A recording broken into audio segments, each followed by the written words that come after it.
Since Caitlin Clark has entered the league, the prevailing conversation around the WNBA has been drawing power. Angel Reese once boldly declared that people tune into women's basketball because of her bold take until you see what actually went down when she returned to LSU with a Chicago sky you'd think Baton Rouge would roll out the purple carpet right. There's one thing that Angel Reese is not.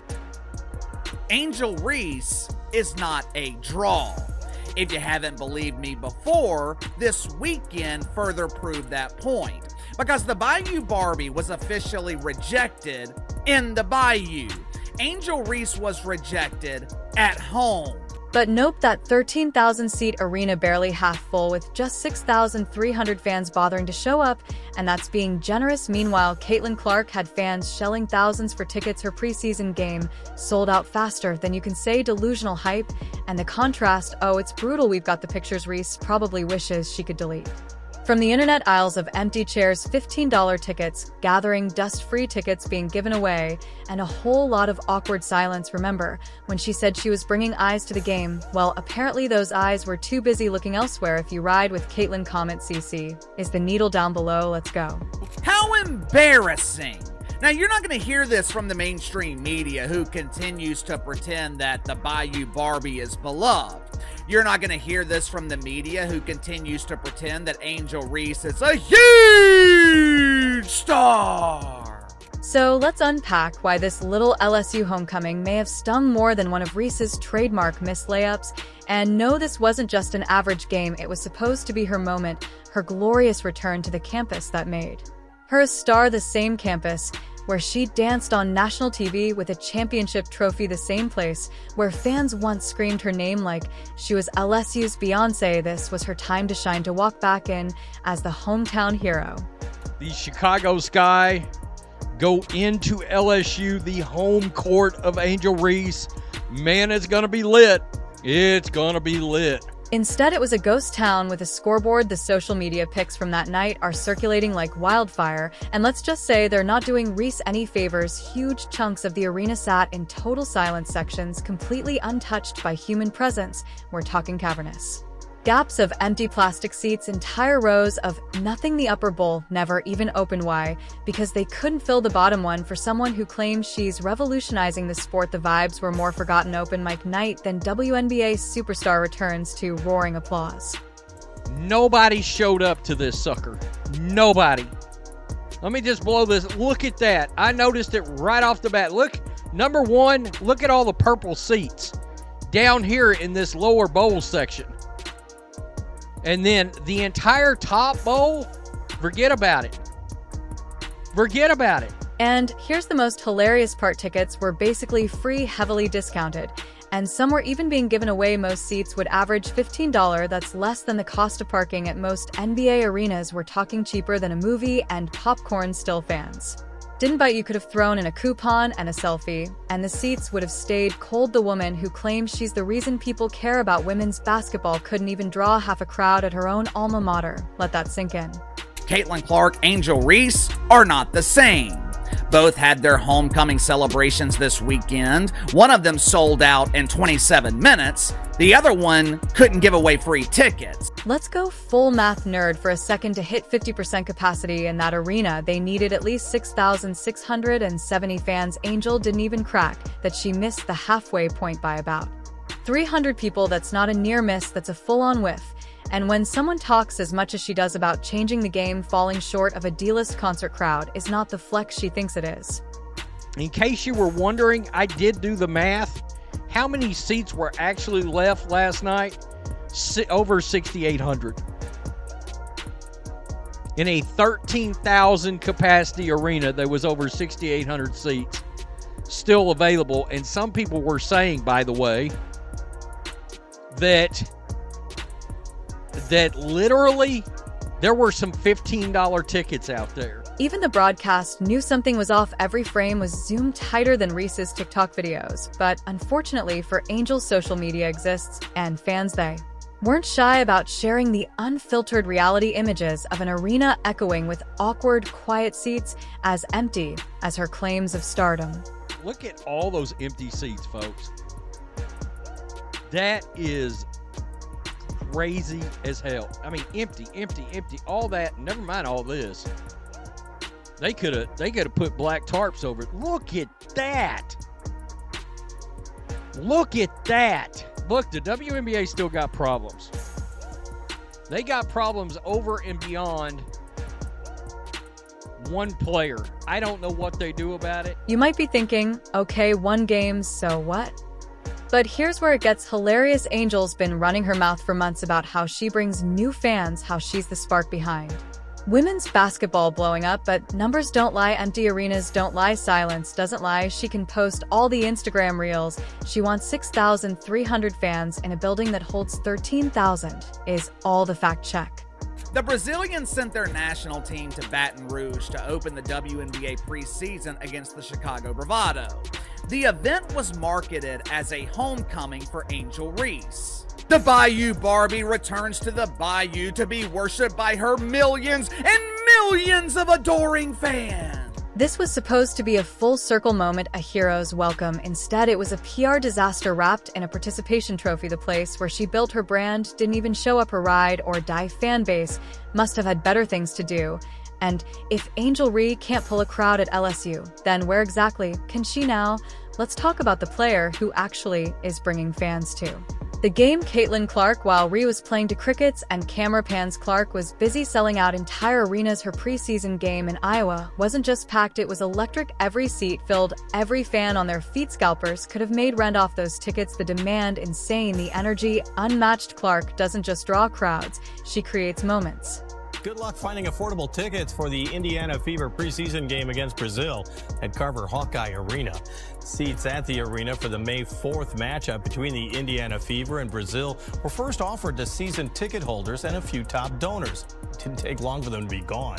And here's where things really start to spiral in a hilarious, popcorn-worthy kind of way. When tickets for Caitlin Clark's preseason game at Carver Hawkeye Arena dropped, they didn't trickle out over a few days. They didn't crawl their way to sold-out status in a few hours. Nope, every single seat was snatched up in 27 minutes flat, less than half an hour. That's quicker than it takes to order pizza and regret your topping choices. People were refreshing their screens like it was Beyoncé tickets, and we're talking about a preseason game that's the kind of demand that doesn't just say star power, it shouts it with confetti cannons. The contrast between these two couldn't be louder. Angel's big return felt like a retirement ceremony. No one RSVP'd to Clark's preseason outing felt like a national holiday. One rookie is struggling to fill a room in her own backyard, the others being treated like a rock star wherever she goes. People are fighting to see Caitlin play. They're rearranging vacations and buying flights. This isn't hype, it's real stardom. Yeah, the reason why we watching women's basketball is not just because of one person, it's because of me too, and I want y'all to realize that. Clark has single-handedly turned preseason WNBA games into must-watch TV. Meanwhile, Angel can't even get LSU to care for one night, and sure, you could make excuses, timing, marketing, weather, whatever, but let's be honest, if she truly had that kind of pull, fans would have shown up. The fact that they didn't says more than a press conference ever could. The crowd was praising their Bayou Barbie. The chance of Angel Reese could be heard all the way in the third row. Problem is, I wouldn't exactly call it a crowd. Even calling it a small gathering might be inappropriate.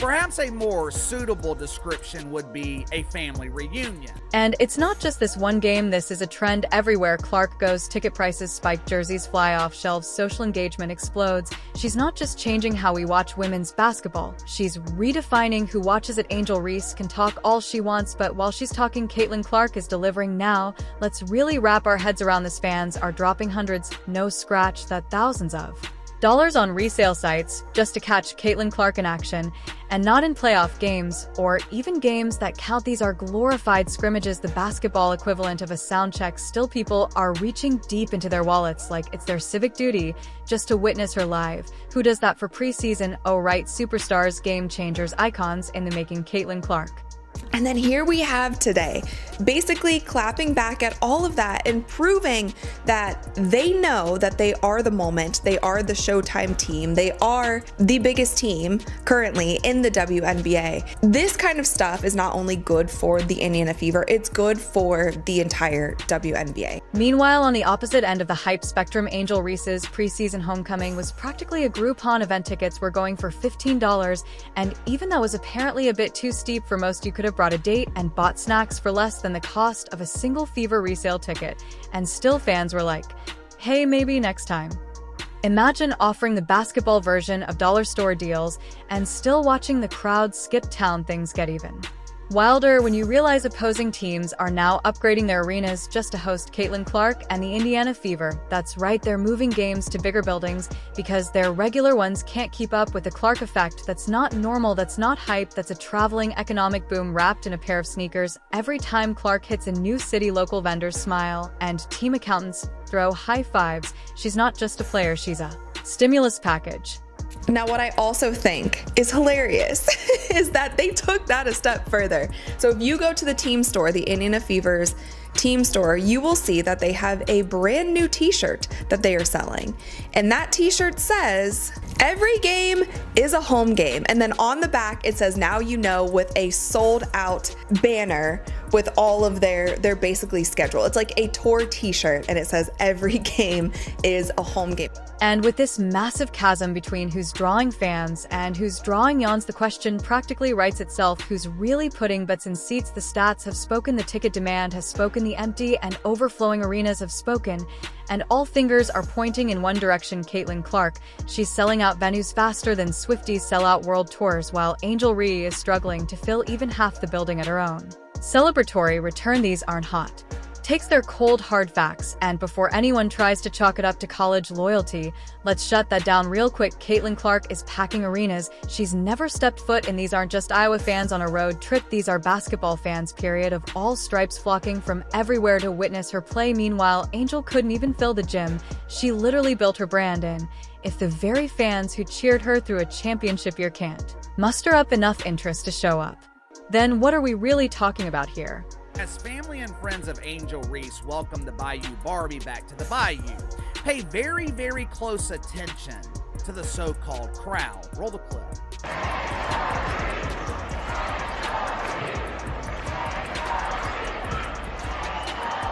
This was her homecoming.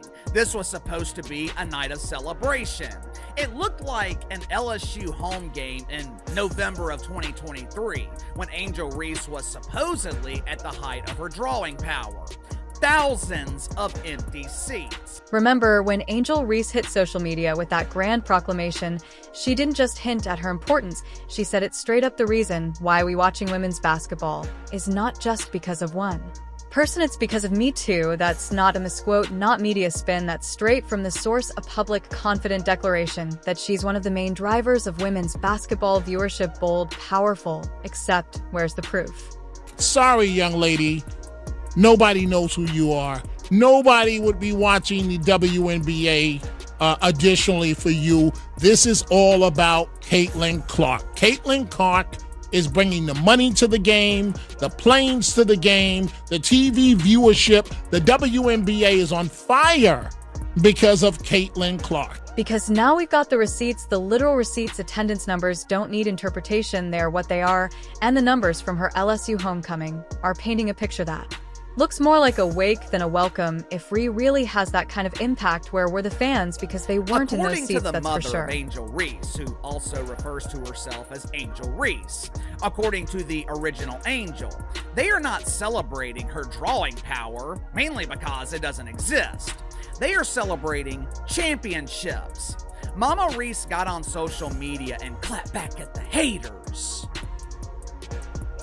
which in this case were Caitlin Clark fans who were pointing out the empty arena.